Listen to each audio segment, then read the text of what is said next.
कोकणातील प्रत्येक अपडेट जाणून घेण्यासाठी आजच माझे कोकणच्या सोशल मीडिया प्लॅटफॉर्मला लाईक, फॉलो आणि सबस्क्राईब करा. नमस्कार, मी प्रणाली भोसले. माझे कोकणच्या प्राईम टाइम बुलेटिनमध्ये आपल्या सर्वांचं मनपूर्वक स्वागत करते. बुलेटिनला सुरुवात करण्याआधी पाहूयात हेडलाईन्स. महाड शहरातील वाढत्या अतिक्रमणांच्या प्रश्नांवर अखेर प्रशासनाने केली कारवाई. शहरातील प्रमुख भाग मोकळे करण्यावर भर. कारवाईमुळे नागरिकांमध्ये समाधानाचं वातावरण. मार्च महिन्याच्या सुरुवातीपासूनच उन्हाचा पारा झपाट्यानं वाढला. उन्हाची तीव्रता अधिक जाणवत असून दुपारच्या वेळी रस्त्यांवर शुकशुकाट. डोंगराळ भागात लागणाऱ्या वनव्यांमुळे मोठमोठी झाडे जळून खाक. श्रीवर्धन तालुक्यातील बोर्ली पंचतन येथे तलाव सुशोभीकरण प्रकल्पाचे काम रखडले. शासनाने तातडीने लक्ष देऊन काम पूर्ण करण्याची मागणी. आणि चिपळूण येथे उपोषणाची बातमी कव्हर करण्यासाठी गेलेल्या पत्रकारावर जीवघेणा हल्ला. हल्ल्यात पत्रकार गंभीर जखमी. अचानक झालेल्या हल्ल्यामुळे परिसरात खळबळ.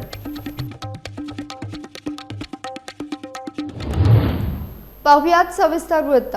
महाड शहरातील वाढत्या अतिक्रमणांच्या प्रश्नावर अखेर प्रशासनाने कारवाई सुरू केली आहे. काही दिवसांपूर्वी महाड नगरपालिकेतील नगरसेवकांनी अतिक्रमण हटवण्यासाठी उपोषणाचा इशारा दिल्यानंतर महाड नगर परिषद प्रशासन सक्रिय झाले असून बुधवारी सकाळपासून छत्रपती शिवाजी महाराज चौक तसेच एसटी बस स्थानक परिसरातील अतिक्रमण हटवण्याची मोहीम सुरू करण्यात आली आहे.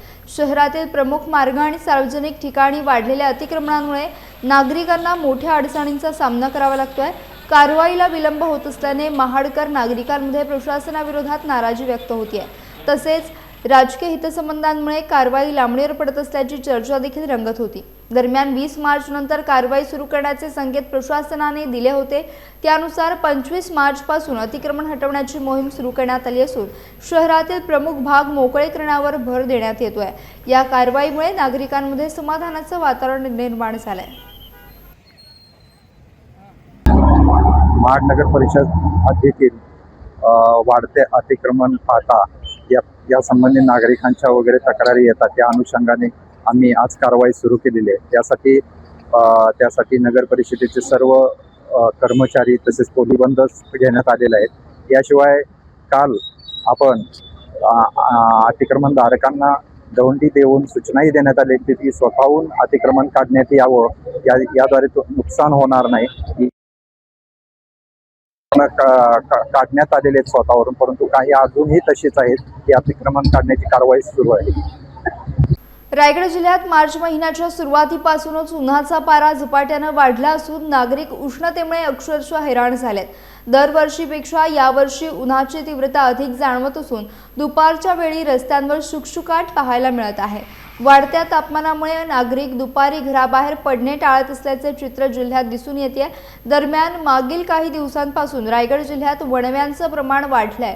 डोंगराळ भागात लागणाऱ्या वणव्यांमुळे मोठमोठी झाडे जळून खाक होत असून पर्यावरणावर गंभीर परिणाम होत आहेत. त्याचबरोबर वाढती वृक्षतोड देखील चिंतेचा विषय बनली आहे. वणवे आणि वृक्षतोडीमुळे तापमानात आणखीन वाढ होत असल्याचे नागरिकांचे म्हणणे आहे. या पार्श्वभूमीवर प्रशासनाने तातडीने उपाययोजना कराव्यात अशी मागणी नागरिकांकडून केली जाते.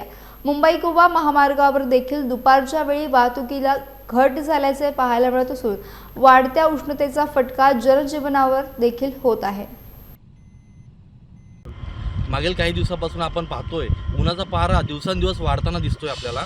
आणि अजून तर मार्च चालू आहे, एप्रिल आणि मे अजून बाकी आहे. हे सर्व होत असताना आपण घरातून बाहेर जाऊ पडतो 10 ते 4 वाजेपर्यंत. ऊन एवढं जास्ती अति प्रमाणात आहे तर पुढच्या काही वर्षानंतर अजून किती बिकट परिस्थिती होईल यासाठी आत्ताच प्रशासनाने लक्ष दिलं पाहिजे. हे सर्व होत असताना आपण पाहतोय की गेले एक 10 ते 15 वर्षापासून आपल्या मुंबई गोवाचं महामार्गाचा रोड जो झालेला आहे त्या टायमिंगमध्ये 100, 200, 300 वर्षे झाडं जी होती, जे मोठे मोठे वृक्ष होते ते तोडले गेलेले आहेत. ते तोडून झाल्याच्या नंतर त्यांनी नवीन प्रोजेक्ट केला होता की आजूबाजूला नवीन झाडं लावायची. तर गेले 5-6 वर्षापासून झाडं लावली, पण अजूनपर्यंत ती झाडं काय प्रॉपर मोठी झालेली नाहीत व पाण्याचं नियोजन वगैरे काहीच नसल्यामुळे ती झाडं मोठी त्यांचं वाढच झालेली नाही. आणि हे सर्व होत असताना येणाऱ्या जाणाऱ्या नागरिकांना खूप मोठा हाल होतो त्यांचा.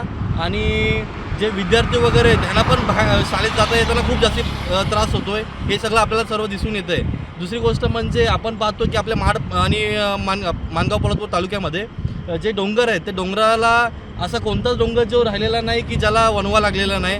तर शासनाने ह्यामध्ये जे डोंगराला आग लावेल किंवा जो कोण म्हणजे असं दिसून येईल की जो कोण वणवावर लावतोय त्याला कठोर अशी एक शिक्षा दिली पाहिजे, जेणेकरून लोक वणवावर लावणार नाहीत. रायगड जिल्ह्यामध्ये मागील काही दिवसापासून उन्हाचा पारा मोठ्या प्रमाणात वाढल्याचे चित्र पाहायला मिळत आहे. सकाळपासूनच उन्हाची झळ बसत असल्याचे चित्र सध्या पाहायला मिळत असून लागणारे वारंवार वनवे, त्याचबरोबर मुंबई गोवा महामार्गावर नसलेली सावली, यामुळे उन्हाची लाट बाहेर आल्यानंतर मोठ्या प्रमाणात पाहायला मिळते. आपण आज पाहू शकता, आपण मुंबई गोवा महामार्गावर माझ्या बाजूला आपण पाहू शकता हा डोंगर पूर्णपणे जळून हा खाक झालेला आहे. त्यामुळे डोंगरामध्ये असलेली मोठमोठी झाडे, त्याचबरोबर मुंबई गोवा महामार्गाच्या बाजूला असलेली काही छोटी मोठी वृक्ष ही पूर्णपणे जळून खाक झालेली आहेत. आज मुंबई गोवा महामार्गावरून प्रवास करताना कुठेही सावली पाहायला मिळत नाही. त्यामुळे या उन्हामुळे नागरिक अक्षरशः हैराण झालेले आहेत. त्यामुळे दुपारच्या वेळेस नागरिक घराबाहेर पडण्यासाठी टाळत असल्याचे चित्र पाहायला मिळत आहे. मार्च महिन्याच्या सुरुवातीपासूनच उन्हाची झळ जर एवढी जाणवत असेल तर मे महिन्यामध्ये मोठ्या प्रमाणामध्ये उन्हाची लाट येण्याची शक्यता वर्तवलेली जात आहे. त्यामुळे यावर आता ठोस उपाययोजना करणे गरजेचे बनलेले असून वणवाविरोधी कायदा हा कागदावर नसल्याचे चित्र पाहायला मिळत आहे. रायगड जिल्ह्यामध्ये सर्वच डोंगर भागामध्ये मोठ्या प्रमाणात वणवे लागत आहेत. त्यामुळे वृक्षांची मोठ्या प्रमाणात हानी झालेली पाहायला मिळत आहे. त्यामुळे वणवाविरोधी कायद्याची अंमलबजावणी कठोरपणे करणे आता गरजेचे आहे. देवेंद्र दरेकर, रायगड. रायगड जिल्ह्यातील श्रीवर्धन तालुक्यातील बोर्ली पंचतन येथे तलाव सुशोभीकरण प्रकल्पाचे काम रखडल्याने नागरिकांमध्ये नाराजी व्यक्त होतीये. शहरातील बस स्थानक परिसरात असलेल्या या तलावाचे सुशोभीकरण करण्यासाठी प्रादेशिक पर्यटन विकास योजनेअंतर्गत 2023 मध्ये सुमारे 1 कोटी रुपयांचा निधी मंजूर करण्यात आला होता. मात्र कामाला सुरुवात झाल्यानंतर निधी अभावी प्रकल्प 4 वर्षांपासून अपूर्ण अवस्थेतच पडून आहे. या प्रकल्पाअंतर्गत हिरवळ, कारंजे, फुलझाडे तसेच नागरिकांना फिरण्यासाठी आणि मुलांना खेळण्यासाठी उद्यान उभारण्याची योजना होती. 50 लाख रुपयांपर्यंतचे काम पूर्ण झाल्याचे सांगितले जात असले तरी उर्वरित काम निधी अभावी थांबले आहे. शहरात नागरिकांसाठी विरंगुळ्याचे एकमेव ठिकाण असलेल्या तलावाची सध्या दुर्दशा झाली असून प्रशासनाने तातडीने लक्ष देऊन काम पूर्ण करावे अशी मागणी ग्रामस्थांकडून केली जाते. आंबा आणि काजू उत्पादक शेतकऱ्यांच्या मागण्यांसाठी सुरू असलेल्या आंदोलकांवर पोलिसांनी गुन्हे दाखल केल्यानं स्वाभिमानी शेतकरी संघटना आक्रमक झाली आहे. शेतकरी नेते राजू शेट्टी यांनी सरकारवर जोरदार टीका करत आंदोलन मागे घेणार नसल्याचा इशारा दिला आहे. आंबा आणि काजू उत्पादक शेतकऱ्यांना न्याय मिळावा म्हणून आम्ही गेली 2 महिने सातत्यानं संघर्ष करतोय. 12 मार्चच्या मोर्चाच्या वेळी सिंधुदुर्गचे पालकमंत्री श्री राणे स्वतः मोर्चेकऱ्यासमोर येऊन सांगून गेले 2 दिवसामध्ये सरकार मदत जाहीर करेल. आम्ही म्हटलं 2 नाही 10 दिवस थांबतो, पण 10 दिवसानंतर सुद्धा सरकारनं मदत जाहीर केली नाही. म्हणून 23 तारखेला मुंबई गोवा महामार्गावर कोकणातले शेतकरी मोठ्या संख्येनं रस्त्यावर उतरले. शेतकरी रस्त्यावर उतरले याला जबाबदार सरकार आहे.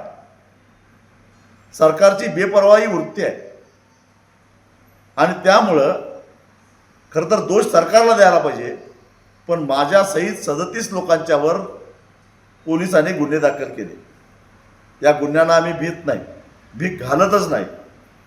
अजून तुम्ही गुन्हे दाखल करा, लाट्या चालवा, गोळ्या घाला, आम्ही गप्प बसणार नाही. आज 25 मार्च विधिमंडळाच्या अधिवेशनाचा शेवटचा दिवस आहे. आज जर का सरकारनं मदत जाहीर केली नाही तर चलो मुंबईचा नारा आम्ही येत्या 2 दिवसात देणारच आहोत. जरा तरी लाज वाटली पाहिजे. अरे जे मोर्चामध्ये नव्हते, जे आंदोलनात नव्हते, ते या 37 लोकांच्यामध्ये आहेत. ज्यांना तुम्ही आधीच भीती घातलेली होती ते घाबरून गुन्हे दाखल होतात म्हणून रस्त्यावर आले नाहीत. त्यांच्यावर कसले गुन्हे दाखल करताय?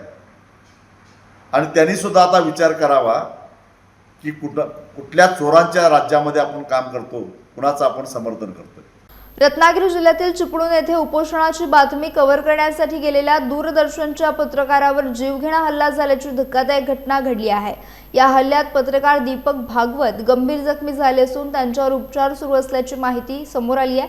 चिपळूण नागरी पतसंस्थेविरोधात सुरू असलेल्या उपोषणाचे वृत्तांकन करत असताना बहादूर शेख नाका परिसरात 30 ते 40 अज्ञात व्यक्तींनी पत्रकारावर हल्ला केल्याचे सांगितले जाते। अचानक झालेल्या हल्ल्यामुळे परिसरात खळबळ उडाली असून पत्रकारांमध्ये संतापाचे वातावरण निर्माण झाले। या घटनेनंतर जखमी पत्रकार दीपक भागवत यांना तातडीने उपचारासाठी रुग्णालयात दाखल करण्यात आले। दरम्यान या प्रकरणी चिपळूण पोलीस ठाण्यात तक्रार दाखल करण्यात आली असून गुन्हा नोंदवण्याची प्रक्रिया सुरू असल्याची माहिती पोलिसांकडून देण्यात आली आहे। तोंडातून रक्त येत आहे। मारहाण केला आणि चिपळूण नागरीच्या गुंडांनी बातमी कव्हर करायला गेलेलो आणि पोलीस होमगार्डच्या समोरच मारहाण केला आणि भर रहदारीच्या ठिकाणी। पतसंस्था आहे त्याच्या विरोधात एक व्यक्ती उपोषणाला बसला होता, त्याची बातमी कव्हर करायला गेलेलो आणि तिथं अचानक त्यात चिपळूण नागरी पतसंस्था आहे त्याच्या गुंडांनी जवळजवळ 40 ते 50 च्या संख्येनं होते आणि त्यांनी हल्ला केला भर रस्त्यामध्ये आणि रहदारीच्या ठिकाणी बेदम मारहाण केला. दीपक दिलीप भागवत.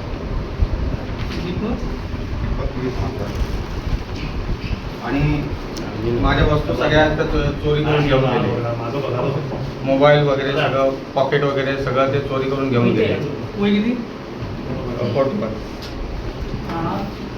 कारण चोरी जाते.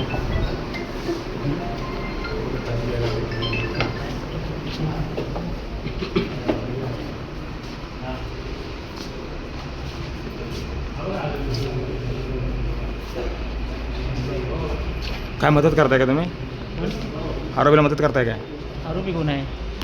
फोन हात नाही लावता तुम्ही फोन अजिबात.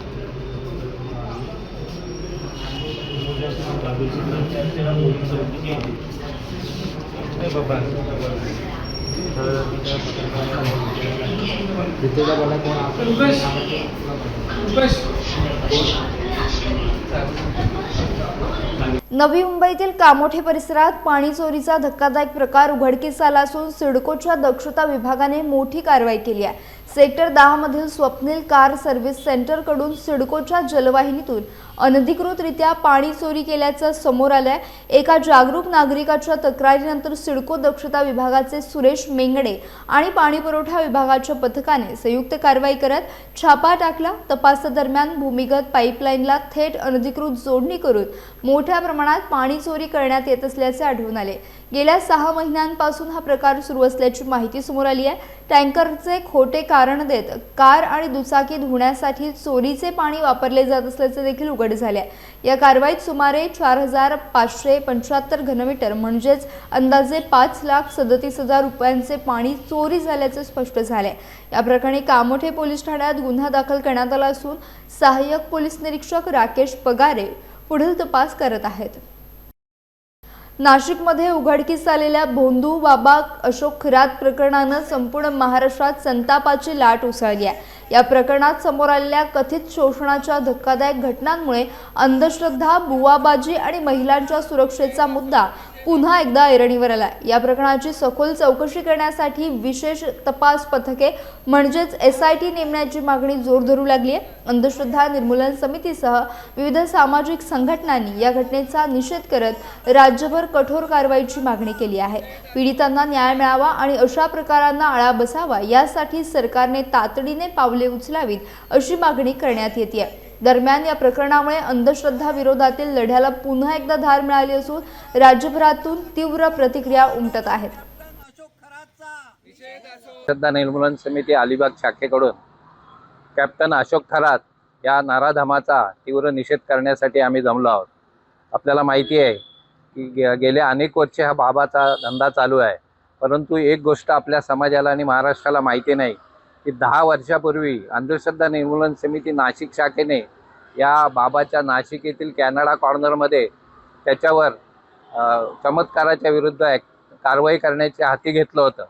परंतु आमच्या कार्यकर्त्यांना बघताच त्यांनी अनेक राजकीय पक्षाच्या गुंड प्रवृत्तीच्या कार्यकर्त्यांना बोलवून आमच्या अनिसाच्या कार्यकर्त्यांना तिथून हुसकावून लावलं। त्याचवेळी जर पोलीस प्रशासन आणि सरकार आणि गृहमंत्री यांनी जर लक्ष घातलं असतं तर अनेक गेली 10-15 वर्ष तो अनेक बायकांचं शोषण करतोय। बातमीत असं आलंय की सुमारे 500 पेक्षा जास्त महिलांचं त्यांनी लैंगिक शोषण केलेलं आहे आणि त्याने अनेक प्रकारे मालमत्ता जमवलेली आहे। आमची मागणी अशी आहे की सरकारमधील शासनातील अधिकारी वर्ग जे असतील त्यांची कठोर चौकशी झाली पाहिजे, त्यांना देखील सहआरोपी करून शासन झालं पाहिजे आणि सरकारमध्ये असलेले मंत्री जर यामध्ये त्यांचा सहभाग असेल तर त्यांनी मंत्रिपदावरून राजीनामा दिला पाहिजे. त्याचबरोबर आम्ही रायगडच्या SP-ना अशी मागणी करतोय की रायगड जिल्ह्यामध्ये अंधश्रद्धा निर्मूलन समितीतर्फे पोलीस पाटील यांचं प्रशिक्षण घ्यावं. त्याच्यामुळे अनेक बुवा बाबा आपल्या जिल्ह्यात सुद्धा आहेत, परंतु पोलिसांकडून सुमोटो ॲक्शन घेतली जात नाही. त्यामुळे बुवा बाबांचा धंदा राजरोज चालू आहे. आम्हाला अनेक लोकांचे फोन येतात की इथे बाबा आहे, इथे भक्तीन खेळते, ती शोषण करते, परंतु ते त्या बाबांच्या भीतीने दहशतीने पुढे येत नाहीत, लेखी तक्रार देत नाहीत. त्यामुळे अंधश्रद्धा निर्मूलन समितीची इच्छा असून सुद्धा अशा बाबांवर आम्हाला कारवाई करता येत नाही. धन्यवाद. महाराष्ट्र राज्य सांस्कृतिक कार्य संचालनालय आणि कैलासवासी कृष्णामामा महाजन स्मृती प्रतिष्ठान यांच्या सहयोगानं दापोली येथे 21 आणि 22 मार्च रोजी दापोली सांस्कृतिक महोत्सव 2026 उत्साहात पार पडले. या महोत्सवात कोकणातील पारंपरिक कला आणि स्थानिक कलाकारांना व्यासपीठ देण्यासाठी विविध 8 स्पर्धांचे आयोजन करण्यात आले होते. या महोत्सवात लोककला, रांगोळी स्पर्धा, फोटोग्राफी, रील स्पर्धा, खालूबाजा स्पर्धा, नाट्यछटा, एकपात्री अभिनय आणि भजन स्पर्धा अशा विविध स्पर्धांचा समावेश होता. तालुक्यातील तसेच परिसरातील अनेक कलाकारांनी या स्पर्धांमध्ये उत्स्फूर्त सहभाग घेत आपल्या कलागुणांचे उत्कृष्ट सादरीकरण केले. या स्पर्धांमुळे स्थानिक कलाकारांना आपली कला सादर करण्याची संधी मिळाली असून कोकणातील लोककलेचा जागर झाला. दरम्यान एकपात्री अभिनय स्पर्धेत जीवन गुहागरकर यांनी उत्कृष्ट सादरीकरण करत द्वितीय क्रमांक पटकावला. या यशाबद्दल त्यांचे सर्वत्र कौतुक करण्यात येत आहे. रोहा तालुक्यातील औद्योगिक विद्यालय धाटाव हायस्कूलचे मुख्याध्यापक वसंत थोरात सर यांचा सेवानिवृत्ती सोहळा उत्साहात आणि भावनिक वातावरणात पार पडला.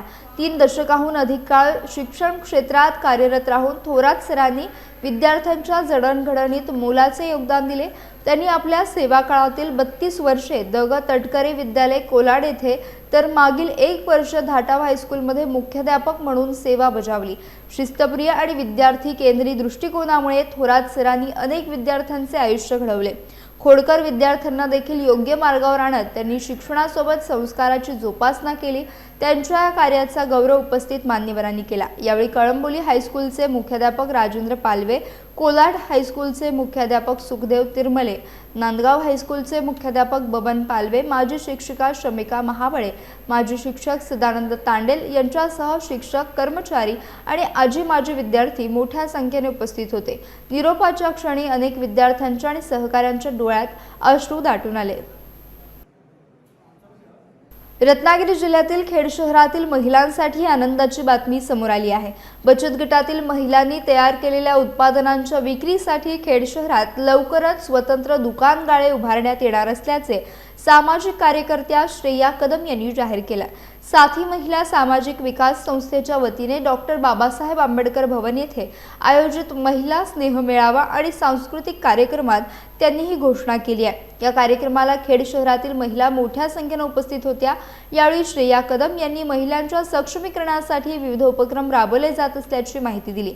बचत गटातील महिलांनी तयार केलेल्या उत्पादनांना बाजारपेठ उपलब्ध करून देण्यासाठी संस्था पुढाकार घेणार असल्याचं त्यांनी सांगितलं. या उपक्रमामुळे महिलांना स्वावलंबी होण्याची संधी मिळणार असून उपस्थित महिलांनी या निर्णयाचे स्वागत केले. कार्यक्रमाला विविध मान्यवरांची उपस्थिती लाभली होती. महिला दिवसाच्याच, कारण का महिला दिवसाचाच कार्यक्रम तुम्ही आज घेताय. तारीख मला वाटतं तारीखेने फरक पडत नाही, पण आज तुम्ही सगळ्या महिला स्त्री शक्तीकडे जमून जे स्त्री शक्तीचं प्रदर्शन तुम्ही दाखवलंय, खरंच मला वाटतं आज पत्रकार बंधू सुद्धा इकडे आहेत. खरंच ताई, आज खेड तालुक्यात ही गर्दी किंवा खेडमध्ये ही गर्दी फक्त आम्हाला हळदी कुंकूला दिसते, पण पहिल्यांदा कुठलाही कार्यक्रम नसताना, म्हणजे हळदी कुंकूचा कार्यक्रम नसताना एवढ्या महिला तुम्ही जमवल्या, हे खऱ्या अर्थाने तुमचं श्रेय तुम्हाला देईल. पण आज मला वाटतं आपल्या महिलांसाठी मला खास करून आवर्जून सांगायला आवडेल, आपण सगळ्यांचे बचत गट आहेत, बरोबर की नाही? आणि आपले बचत गट उमेदमध्ये येतात, बरोबर? आता योगायोग बघा की तुमचे योगेश दादा हे उमेदचे मंत्री आहेत, म्हणून आपल्याला कुठलंही कार्य करायचं असेल, कुठलाही व्यवसाय सुरू करायचा असेल, कुठलीही निधी कमी पडू